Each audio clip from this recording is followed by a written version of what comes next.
I stared at my phone in disbelief as I read my sister Lauren's text. "We've decided you shouldn't come to the wedding.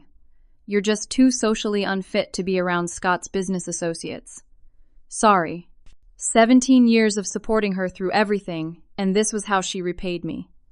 The tears came hot and fast, but something else rose within me, determination. 3 hours later, I'd booked a peaceful cabin in the Montana wilderness for the same week. I silenced my phone and packed hiking boots instead of heels. The morning after her wedding, I was savoring mountain coffee when my phone suddenly exploded with notifications. Dozens of missed calls. What happened? My name is Anne-Marie Fletcher. I'm 32 years old and work as a child psychologist specializing in anxiety disorders, somewhat ironic given my own history with social anxiety. I've always been the quieter sister, the responsible one, while Lauren blazed through life collecting admirers with her outgoing personality and striking looks. Our mother died when I was 15, and Lauren was 11.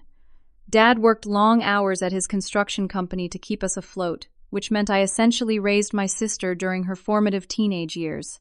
I helped her with homework, attended her school events, and held her through breakups. Despite our different personalities, we were close. Or at least I thought we were.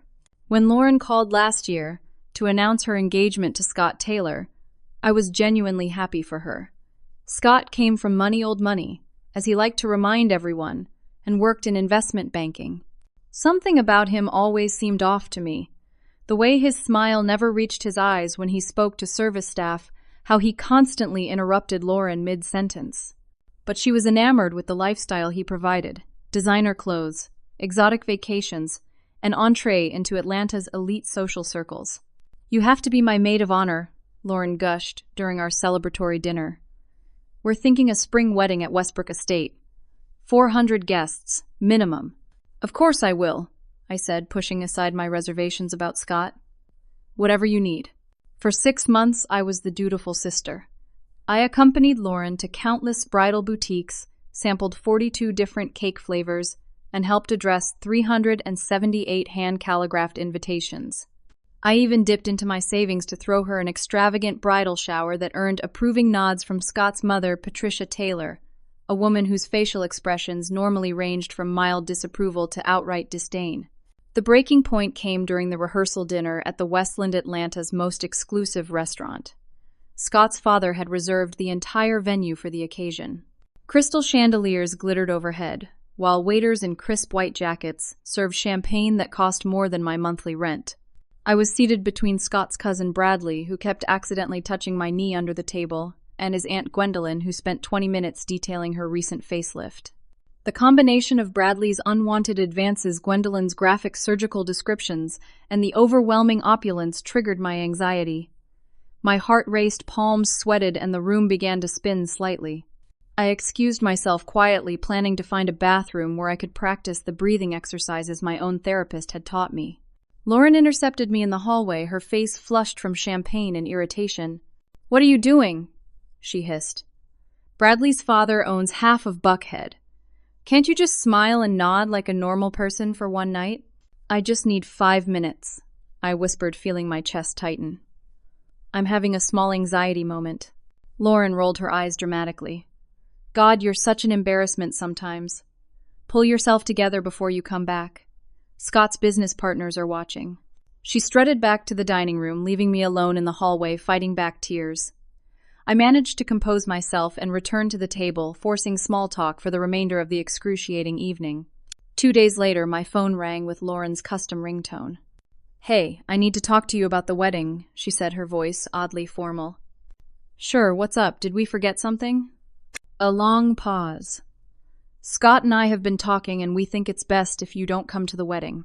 I nearly dropped the phone. "What are you talking about?" "Your little scene at the rehearsal dinner was embarrassing. Scott's family noticed, and they mentioned it to several of the guests." Her voice hardened. "The guest list includes some really important people in Scott's industry. We can't risk you having another episode." "Lauren, that's not fair." I just needed a moment. "Look, you're just not socially fit for this kind of event." Those are Scott's words, but honestly, I agree with him. This wedding is the most important day of my life, and everything needs to be perfect. The conversation devolved from there. I pleaded, argued, and finally begged, but Lauren remained unmoved. She had already asked her new friend Heather Jenkins, the daughter of a prominent local judge, to step in as maid of honor. When I called our father hoping for an ally, I was met with uncomfortable silence. "Maybe it's for the best, Annie," he finally said. "You know how you get in crowds. And these Taylor connections could really help Lauren's future. Dad, she's excluding me from her wedding because I'm not good enough for her new fancy friends." He sighed heavily. "Just let her have her perfect day. You know how she gets when she doesn't get her way." That night I cried myself to sleep, feeling completely betrayed by the two people who were supposed to love me unconditionally. The weeks following Lauren's devastating phone call were some of the darkest of my life. I moved through my days like a ghost, seeing my young patients at work forcing smiles when necessary, then coming home to collapse in tears. Sleep eluded me, and when it did come, I had nightmares about standing outside Lauren's wedding venue, pounding on locked doors, while everyone inside laughed. "You're experiencing a trauma response," my therapist, Dr. Winters, said during our emergency session. "Your sister's rejection has reactivated childhood wounds." "I just don't understand," I said, shredding a tissue in my lap. "I've done everything for her since Mom died. Everything." Dr. Winters nodded sympathetically. "Often in families, we fall into patterns that become almost scripted over time. Your role became the supportive sister, the substitute mother. Lauren's role was to receive. And now that she has Scott and his money, she doesn't need me anymore. What I think might help," Dr. Winters suggested, "is creating a new script for yourself during the wedding weekend. Instead of sitting at home feeling excluded, what could you do that would nurture your spirit?" The question lingered with me for days. What would actually make me feel better? Not plotting revenge, satisfying as that might momentarily feel. Not throwing myself a pity party. What did I actually want? The answer came unexpectedly at work. My colleague Jackson found me crying in the break room after a particularly difficult session with a young girl whose parents were divorcing. "Hey," he said softly, closing the door behind him. "Rough day." Something about his kind eyes broke my carefully constructed professional veneer. I told him everything: Lauren's cruelty, my father's betrayal, the wedding I was forbidden to attend. "I'm sorry," I sniffled, embarrassed by my outburst. "You probably think I'm pathetic." Jackson shook his head. "I think you're human. And for what it's worth, I haven't spoken to my brother in 6 years." "Why not?" "He married a woman who decided I wasn't successful enough to be part of their new life." Jackson's smile was sad but steady. "Best thing that ever happened to me, actually. Forced me to build a life that wasn't centered around trying to please him." "How did you get through it?" "I went to Peru, hiked the Inca Trail. It was beautiful and difficult and exactly what I needed.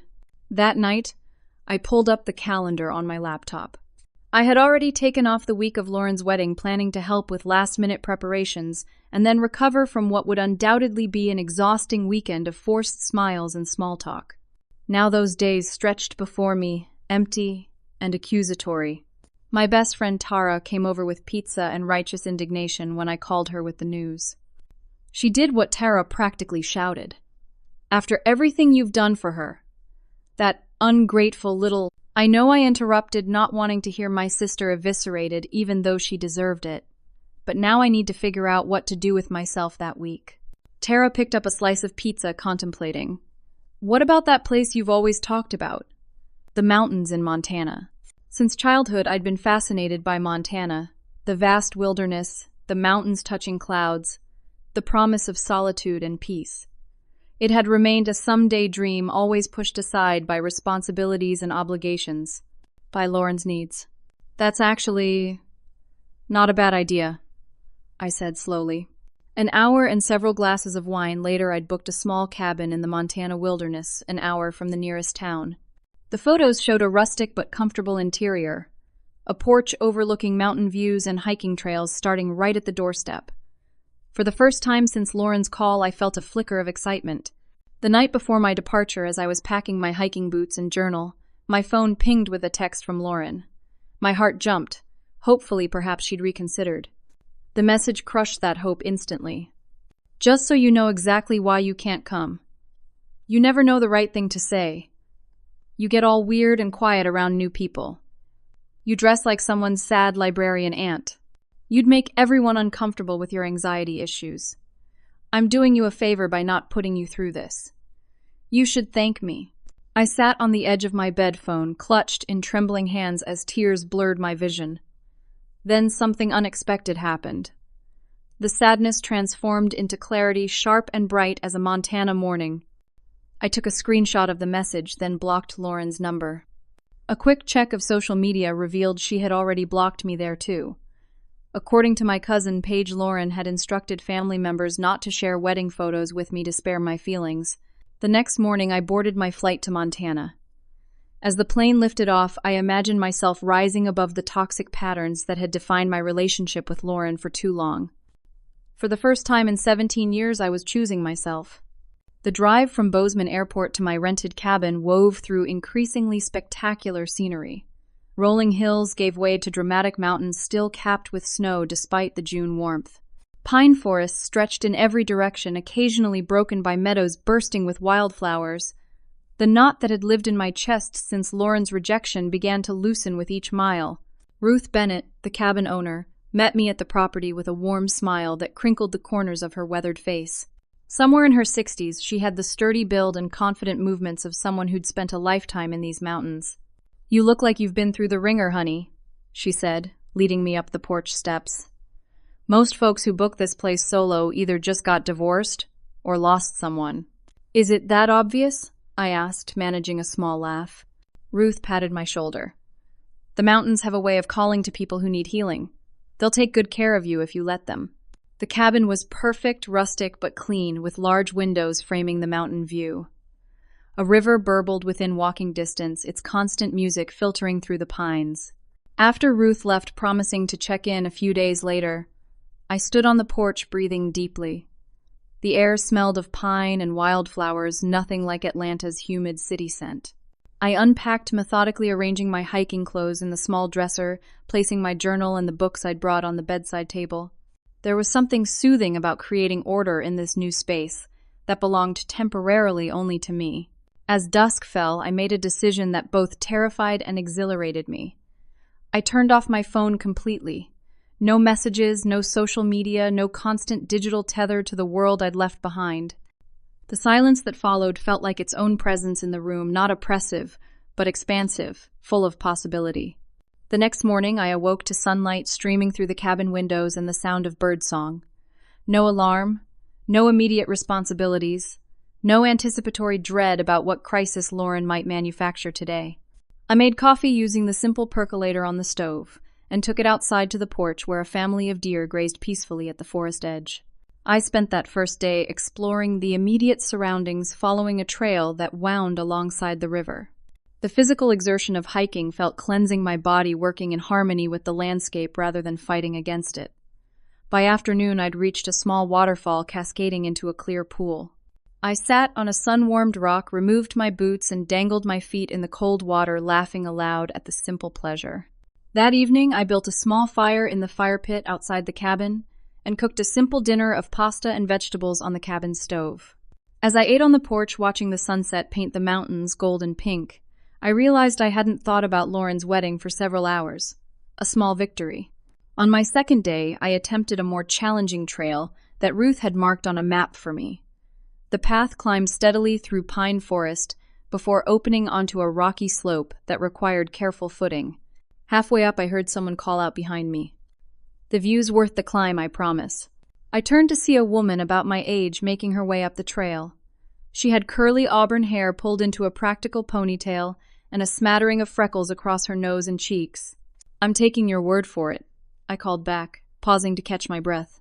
She caught up to me a few minutes later, extending her hand. "I'm Maddie, staying in the blue cabin down by the creek. Anne-Marie. The Bennett place up the road." We continued climbing together, conversation flowing easily between huffs of exertion. Maddie was from Seattle, a graphic designer who'd come to Montana after canceling her wedding 3 weeks before the date. He was cheating with his administrative assistant, she explained as we finally reached the summit.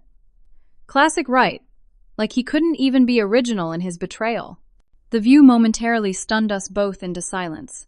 Mountains rolled away in every direction, valleys tucked between them like secrets. a distant lake reflecting the perfect blue of the sky. "Your turn," Maddie said, as we sat on a boulder sharing the trail mix she'd brought. "What brings you to middle of nowhere, Montana alone?" Surprisingly, the words came easily. I told her about Lauren the wedding exclusion, the years of putting her needs first only to be discarded when I no longer fit her narrative. "So the wedding's actually happening this weekend," I concluded, "while I'm here hiking and pretending I don't care." Maddie's eyes flashed with understanding. "But you do care. That's the worst part, right? You can't just shut off loving someone even when they hurt you." That night, Maddie joined me at my cabin's fire pit. We roasted marshmallows like children, laughing as they caught fire and dripped gooey sweetness onto the stones. Under a sky scattered with more stars than I'd ever seen, Maddie told me about growing up with 4 older brothers who constantly overshadowed her. I shared memories of my mother's stories I rarely told anyone because they made Lauren too sad to hear. "Do you have any regrets?" Maddie asked as the fire burned down to embers. "About Lauren, I mean." I considered the question carefully. "I regret making myself so small to make room for her. I regret teaching her that my needs mattered less than hers." The next morning, I began writing in my journal, something I hadn't done consistently since college. The words poured out memories of childhood incidents where Lauren had taken center stage, my achievements overlooked while hers were celebrated lavishly, the gradual erosion of my confidence alongside the strengthening of hers. Patterns emerged on the page that I hadn't fully recognized before, despite years of therapy. On my 3rd day, the weather changed dramatically. I'd set out early for a trail Ruth had described as challenging but rewarding, promising views of alpine lakes. 2 hours in the clear sky, darkened with ominous speed. Within minutes, rain poured down in sheets and thunder cracked overhead. I scrambled for shelter under an outcropping of rock, but the temperature dropped rapidly, and my light jacket offered little protection against the mountain storm. As I considered my options, visibility decreasing by the minute, a figure appeared through the curtain of rain. He wore proper rain gear and carried a professional backpack. "Are you okay?" he shouted over the storm. "This is going to get worse before it gets better." "I'm fine," I called back, though my shivering betrayed me. "Just waiting it out." He shook his head. "Not safe. There's a ranger station half a mile up. I can show you." I hesitated briefly, but another thunderclap decided for me. "Lead the way." His name was David, a local guide who'd been leading hiking groups through these mountains for 12 years. The ranger station turned out to be a small, sturdy cabin stocked with emergency supplies. David efficiently started a small wood stove while I changed into dry clothes from a storage locker. "You're lucky," he said, handing me a steaming mug of tea. "Tourists get into serious trouble underestimating mountain weather. I was only up here because I'm scouting for next week's tour." As the storm raged outside, David told me about growing up in a family that expected him to take over the successful family insurance business in Chicago. Instead, he'd moved to Montana at 22, after a single backpacking trip changed his perspective on what constituted success. "My father didn't speak to me for 3 years," he said without self-pity. "He thought I was throwing my life away." "Do you regret it?" I asked. David gestured to the window where glimpses of majestic mountains appeared between sheets of rain. "Does it look like I regret it?" When the storm finally passed, David insisted on walking me back to Ruth's cabin. We took a different route that revealed a rainbow arching across the newly washed landscape colors, so vivid they seemed almost solid. "The storms here clean everything," David said. "Wash away the dust, so you can see clearly again." That night, I sat on the porch long after sunset, wrapped in a blanket against the post-storm chill. My thoughts circled back to Lauren's wedding scheduled for tomorrow. In Atlanta, she would be at her rehearsal dinner, now surrounded by Scott's wealthy friends and business associates. The version of me from a month ago would have been there too, anxiously monitoring Lauren's needs, running interference with difficult relatives, making myself useful to justify my presence. Instead, I was here listening to the night sounds of the Montana wilderness and feeling something unfamiliar unfurling in my chest. Freedom. Not happiness, exactly. The wound of Lauren's rejection was still too fresh, but something equally powerful. The recognition that I could exist outside the role I'd played for so long, that I could choose a different script. The next morning, Lauren's wedding day, I woke before dawn. On impulse, I packed a small bag with water and snacks, then hiked up to the vista point Maddie and I had discovered. I reached the summit, just as the first light of dawn touched the eastern mountains, turning them gold against the still dark western sky. Sitting on that rocky outcropping, watching the new day illuminate the wilderness minute by minute, I experienced an unexpected sense of peace. Somewhere in Atlanta, Lauren was probably waking up to her wedding day, surrounded by bridesmaids, makeup artists, and photographers. She wouldn't be thinking of me at all. And for the first time since her cruel text, I was okay with that. The morning after Lauren's wedding dawned clear and bright in Montana. I'd slept more soundly than I had in months, exhausted from a day of hiking followed by a quiet evening of reading by the fireplace. As I waited for coffee to brew in the percolator, I decided it was time to reconnect with the world.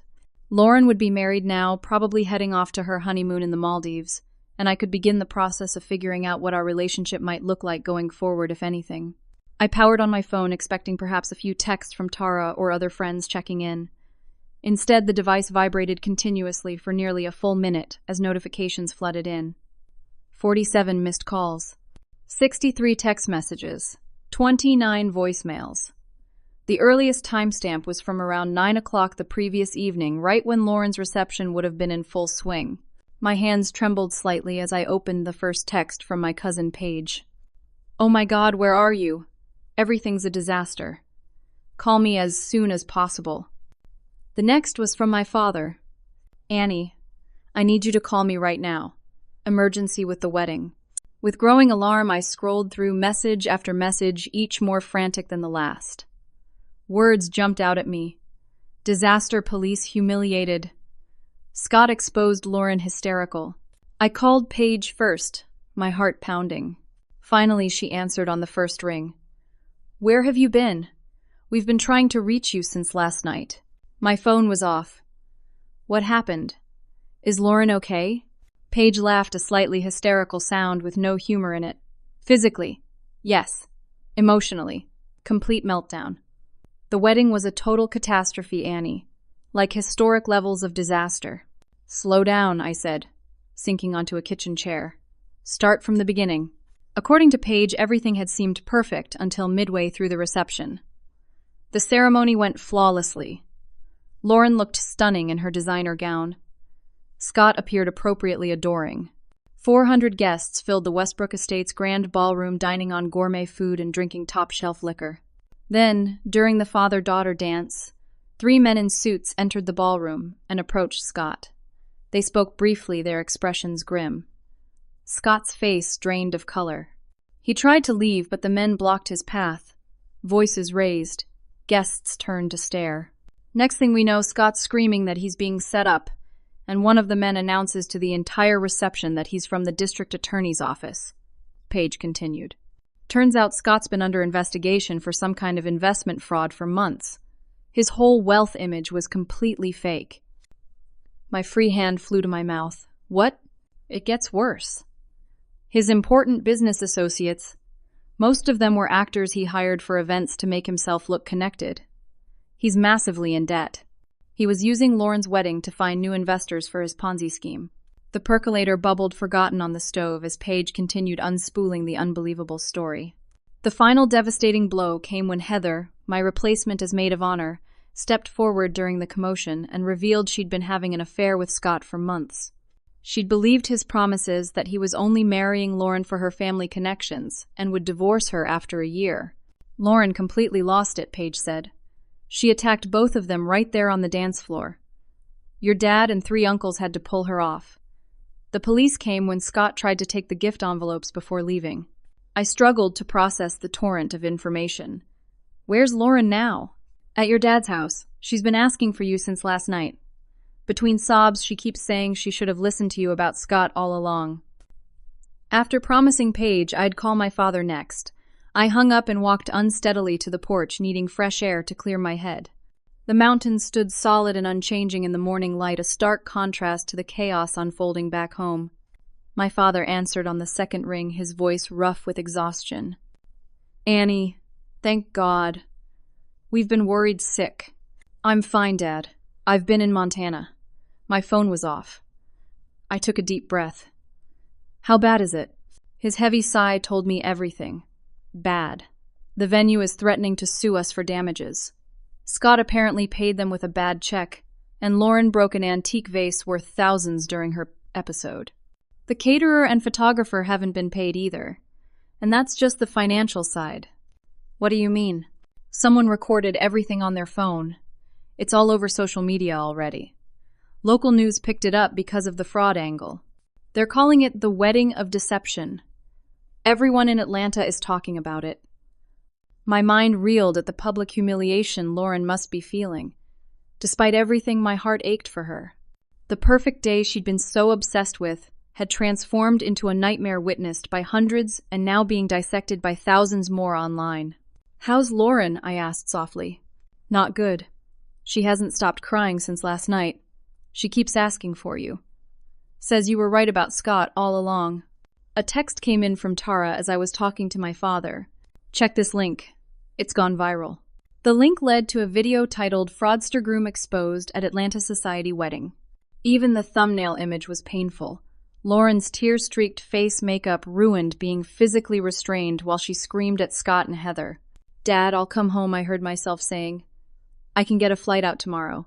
After hanging up, I called the airline and rescheduled my return flight, cutting my Montana retreat short by 3 days.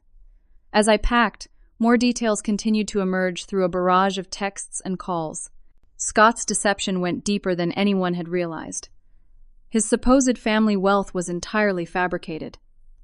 The Taylor family estate was actually a rental property he'd leased for occasional family gatherings. His parents were retired teachers from North Dakota, not the Boston Blue Bloods he'd claimed. The luxury car he drove was leased under a business name and 6 months behind on payments. Most shocking was learning that Scott had convinced Lauren to put her name on loan documents for some of the wedding expenses, claiming it was just a formality while his accounts were being transferred. She now shared responsibility for nearly $50,000 in unpaid wedding costs. That afternoon, Ruth stopped by to check on me after noticing my car packed for departure. "Family emergency," I explained, not ready to share the full bizarre story. She studied my face with kind eyes. "The mountains will still be here when you're ready to come back. Some burdens can't be outrun, only carried until they teach you what you need to learn." I hugged her, impulsively grateful for the wisdom of this stranger, who somehow seemed to understand exactly what I needed to hear. That evening, Maddie and David both came to the cabin after hearing I was leaving early. We shared a simple dinner, and I told them the abbreviated version of what had happened. "Sounds like karma hit your sister's wedding like a freight train," Maddie observed, pouring more wine into my glass. David nodded thoughtfully. "Sometimes the universe has its own sense of timing." I feel guilty for feeling even slightly vindicated, I admitted. Like I should be a better person than that. "Being human means containing multitudes," David said. "You can feel compassion for your sister and also acknowledge that there's a certain justice in what happened." As they left, Maddie hugged me fiercely. "Don't let this pull you back into old patterns," she whispered. "You've started something important out here." I fell asleep that night to the sound of gentle rain on the cabin roof, my mind spinning with everything that had happened and what awaited me back in Atlanta. One thought kept surfacing through the tangle: Lauren needed me now. The question was, on whose terms would I respond?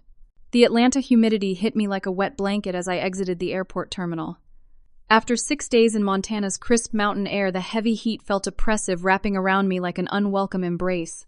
Tara waited in the pickup zone, air conditioning blasting in her Honda Civic. "You look different," she said as I slid into the passenger seat. "Montana agreed with you." "How bad is it?" I asked, bypassing small talk. Tara grimaced as she merged into traffic. "The video has over 2 million views now. Lauren had to delete all her social media accounts because of the comments. Your dad looks like he's aged 10 years overnight. And Scott disappeared. Word is he crossed state lines, which apparently makes it a federal case now. The FBI is involved."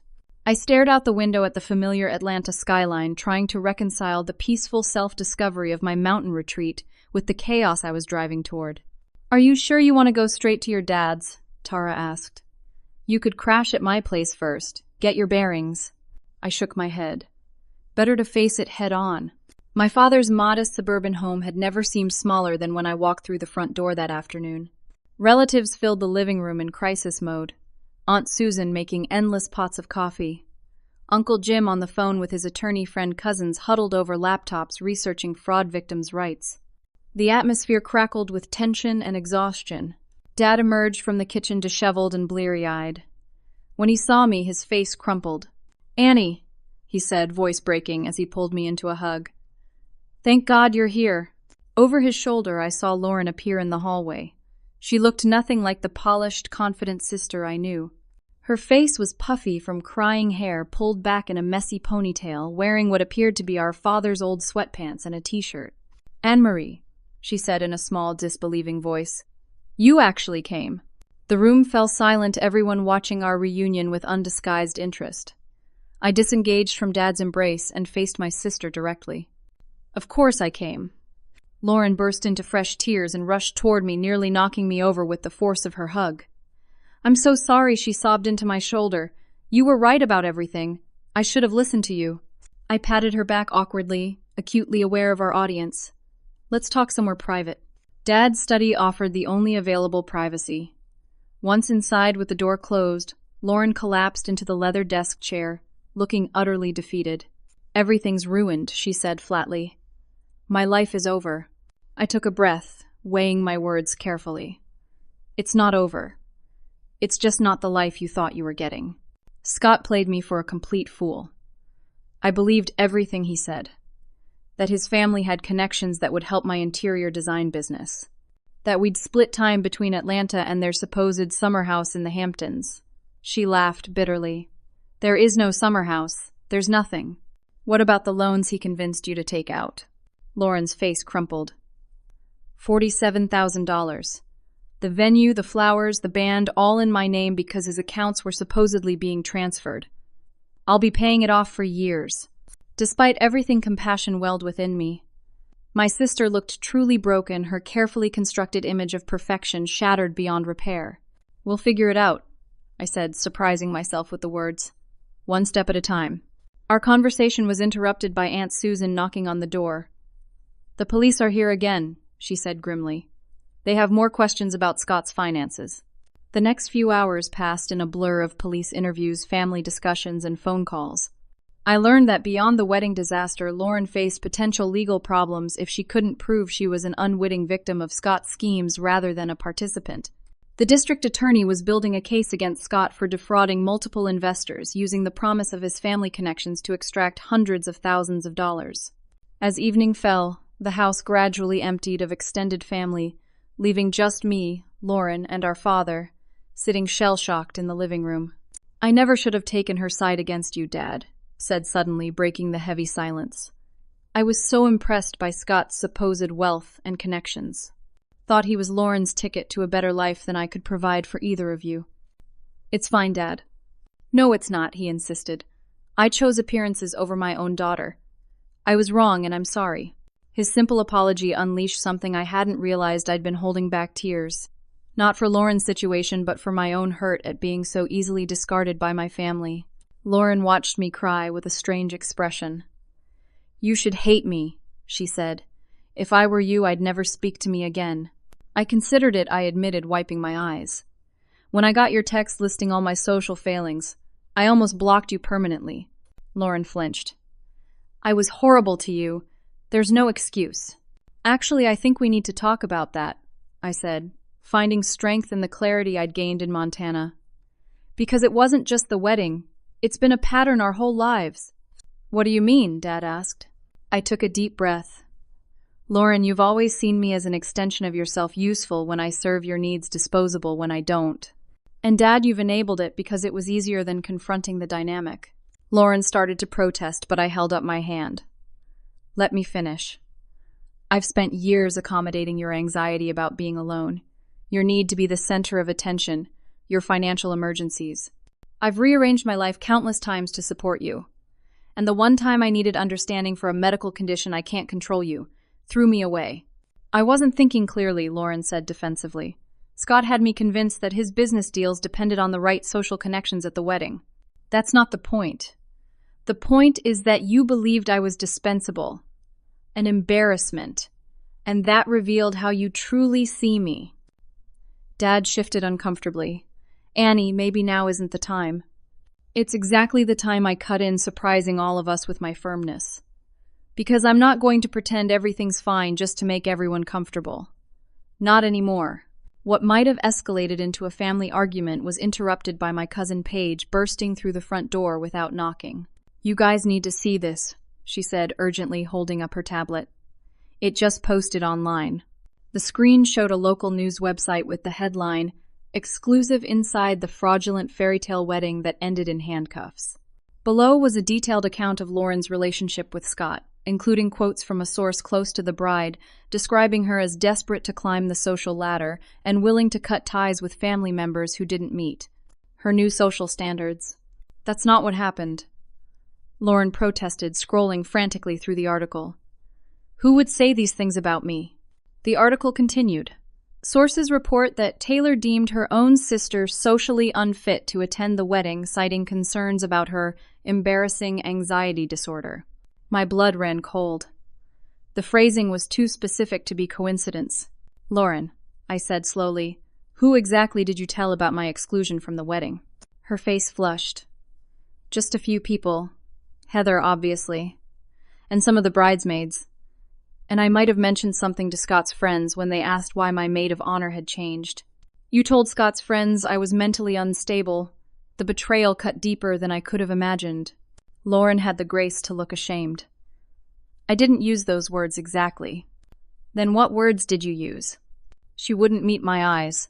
"I might have said you had some mental health issues that made you unpredictable in social situations. But only because they kept asking why my sister wasn't in the wedding." The revelation hung in the air like poison gas. Not only had Lauren excluded me from her wedding for being socially unfit, but she'd actively spread rumors about my mental stability to justify her decision. "Do you have any idea what you've done?" I asked, my voice dangerously quiet. "I work with children. Parents trust me with their kids' mental health, and you've been telling people I'm unstable." Dad stepped between us. "Let's all calm down." "No," I said firmly. "I want to hear Lauren explain why she thought it was acceptable to potentially damage my professional reputation to cover for her own cruelty." Lauren burst into fresh tears. "I didn't think about it that way. I just needed people to stop asking questions. Everything was falling apart with the wedding planning, and Scott was pressuring me about the guest list, and it just seemed easier to throw me under the bus. I finished for her. Like always. Standing there in my father's living room, facing my sobbing sister and my uncomfortable father, something crystallized within me. The patterns we'd been acting out for years suddenly appeared with perfect clarity. Lauren created chaos, then expected me to fix it. I sacrificed my needs for hers, then resented her for letting me. Dad avoided conflict by enabling both of us. "I can't do this anymore," I said quietly. "I can't be the person who makes everything okay at my own expense." "What are you saying?" Lauren asked fearfully. "I'm saying I love you both, but I'm not bailing you out this time. Not emotionally, not financially. Lauren, you made these choices. You'll need to face the consequences." "But I need your help," Lauren cried. "I can't handle this alone." "You're not alone. You have Dad and the rest of the family. But I can't be your safety net anymore." As I turned to leave, Dad caught my arm. "Annie, please. She's falling apart." I looked at him steadily. "And that's not my responsibility to fix." Walking out of that house was one of the hardest things I'd ever done. Behind me, I could hear Lauren's sobs and my father's pleas. But for the first time in our relationship, I kept walking anyway.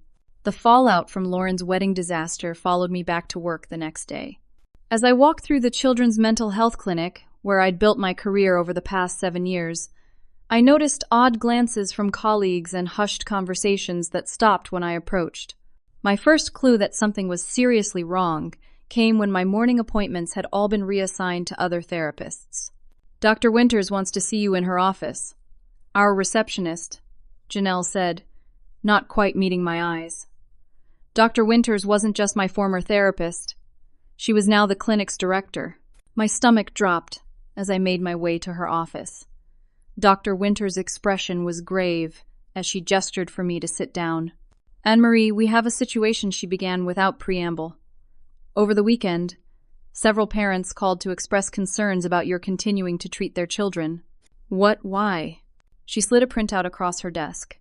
It was an email from a parent of one of my young patients, 10-year-old Lily, who struggled with selective mutism. Deeply concerned about Dr. Fletcher continuing to treat my daughter after learning about her own severe psychiatric issues. While I sympathize with anyone facing mental health challenges, I cannot in good conscience allow someone who has been described as unstable and unpredictable to guide my vulnerable child's therapy. I felt physically ill as I scanned similar emails from 4 other parents. This isn't true. I have anxiety that's well managed with therapy and occasional medication. You know that better than anyone. I know, Dr. Winters said gently, but these parents are citing conversations they've had with someone claiming to be a close family member of yours. Someone who said your issues are far more serious than anxiety and that you've had episodes requiring intervention. Lauren, I whispered, connecting the dots. These rumors started with my sister. I explained the wedding situation and Lauren's apparent justification of my exclusion. Dr. Winters listened with growing concern. Unfortunately, regardless of the source, we have a serious professional problem to address.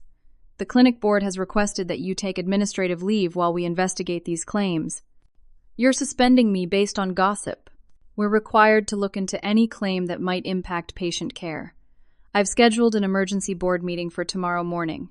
I need you to prepare a statement addressing these concerns. I left Dr. Winter's office in a daze. 7 years of careful reputation building hundreds of children helped through their darkest moments, all potentially undone by Lauren's careless words. In my office, I found Jackson waiting. I heard what happened, he said. It's complete bullshit. It's worse than you think. I sank into my chair. The rumors came from my sister. While I packed up personal items from my desk standard procedure during an administrative leave, I explained the entire situation to Jackson. His expression darkened with each new detail. This is defamation, he said finally. Your sister is actively damaging your professional reputation with false claims. She probably didn't mean to. Intent doesn't matter, Jackson interrupted. Impact does. And the impact is that your career is now at risk. I drove home in a fog of disbelief and growing anger. The apartment that had felt like a sanctuary after Montana now seemed empty and cold. I made tea out of habit, then sat staring at the wall, trying to process how quickly my life had imploded. My phone rang. Lauren. What do you want? I answered flatly. I need a place to stay, she said, without preamble. Dad and I had a fight. He's blaming me for everything with Scott, and I just can't take it anymore. A bitter laugh escaped me. You want to stay with me now? Just for a few days. Please, Annie. I don't have anywhere else to go. Are you aware that several of my patients' parents have pulled their children from my care because of rumors about my mental stability? Rumors that apparently trace back to you? A pause. What are you talking about? I've been put on administrative leave, Lauren. My entire career is at risk because you told people I was unstable to justify not inviting me to your wedding. That's not my fault, she protested. I just mentioned your anxiety to a few people. I didn't tell them to call your work. But they did. Actions have consequences. I took a deep breath. I'm sorry, but you can't stay here. You're really going to turn your back on me when I have nowhere else to go. Her voice took on a familiar, manipulative edge. After everything I've been through, after everything you've put me through, I corrected.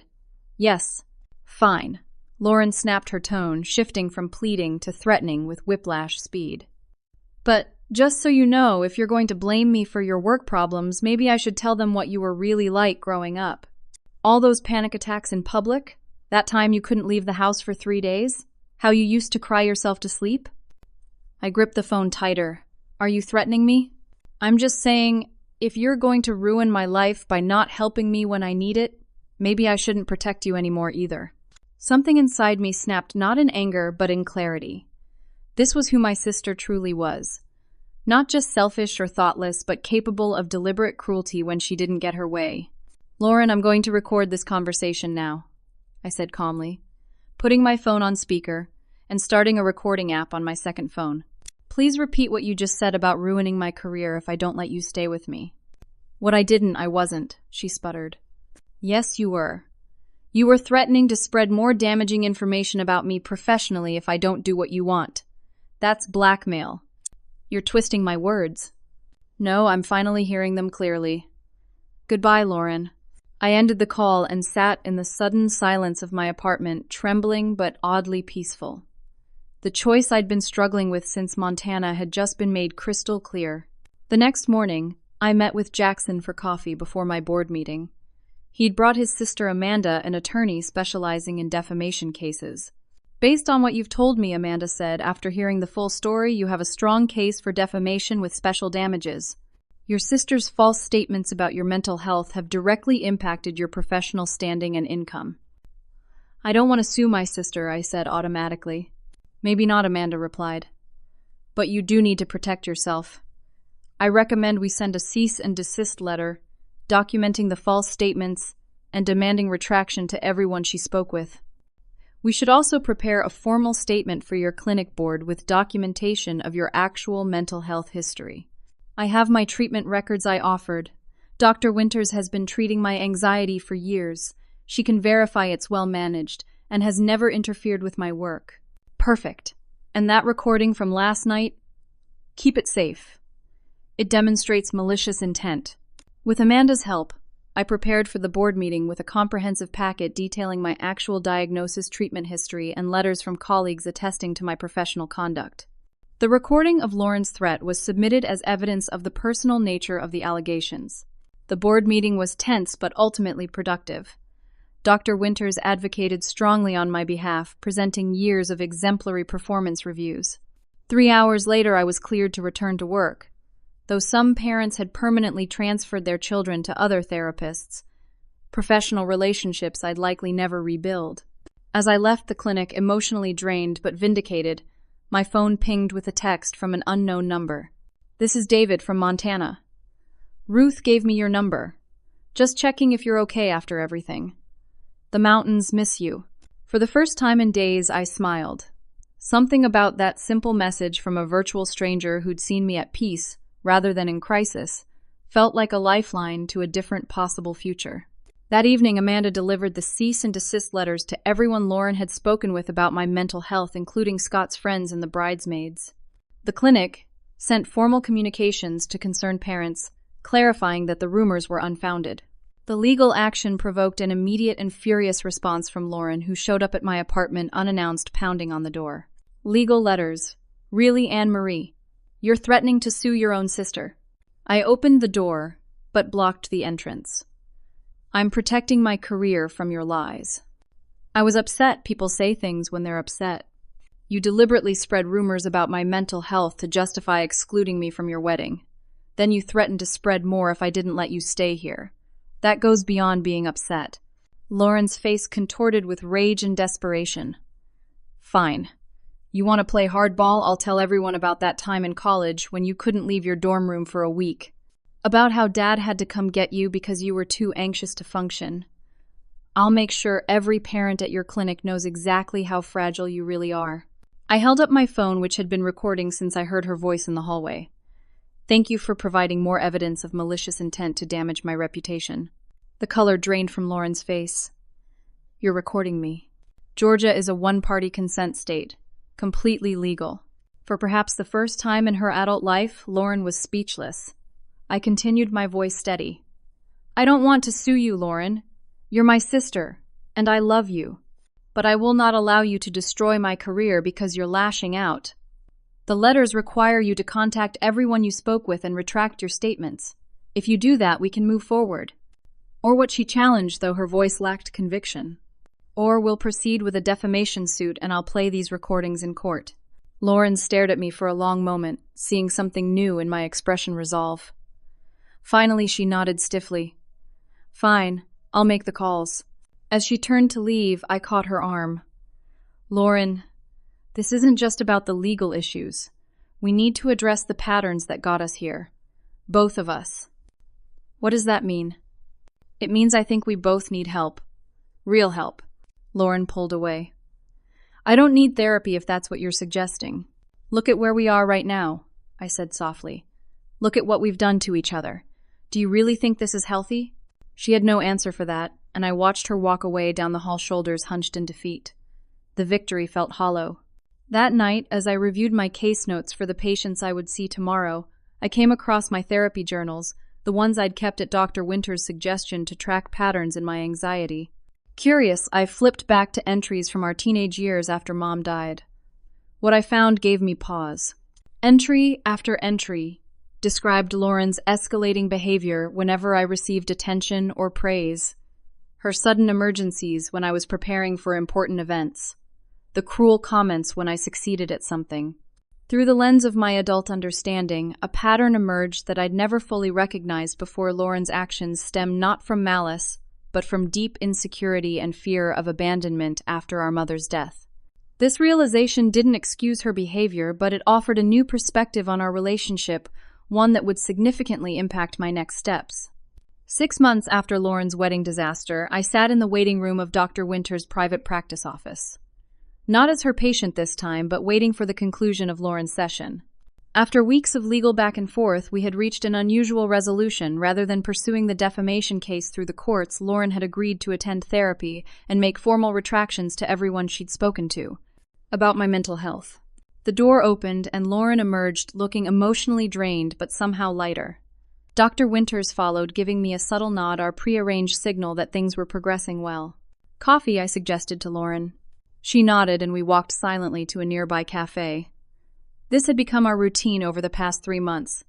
Therapy followed by cautious conversation in a neutral public space.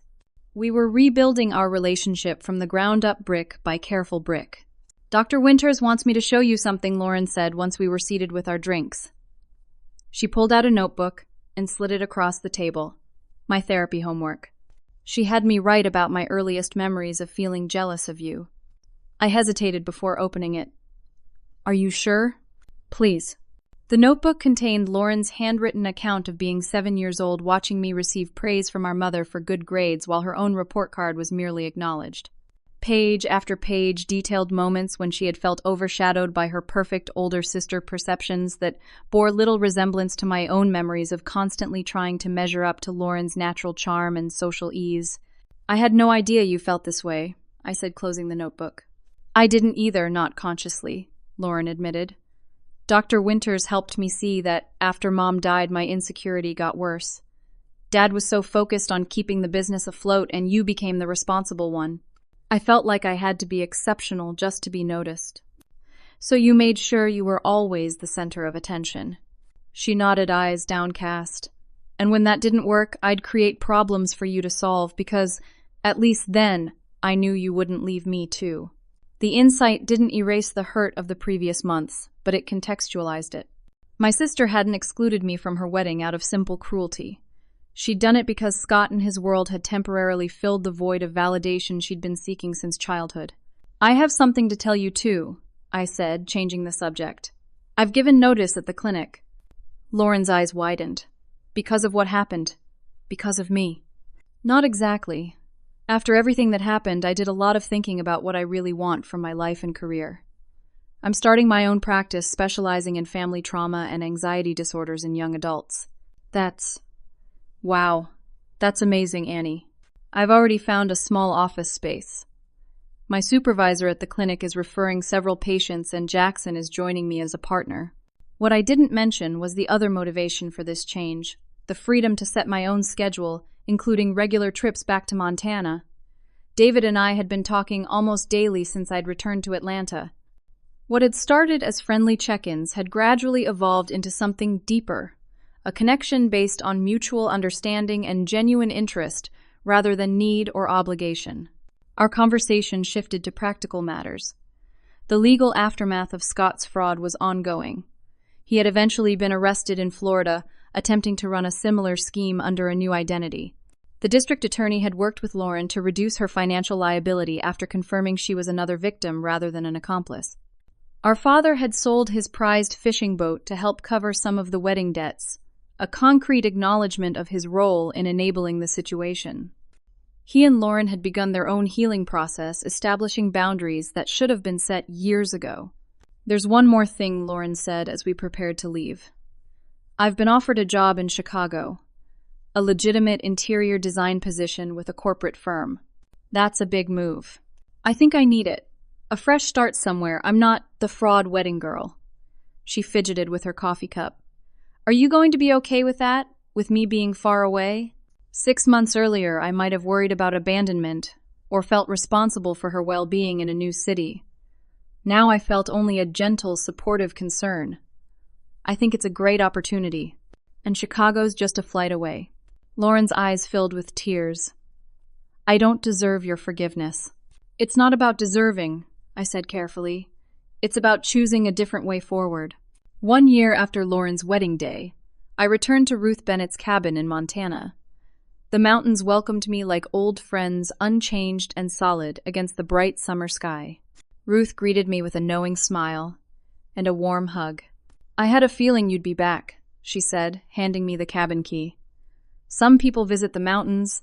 Others discover they've been mountain people all along, just waiting to find their way home.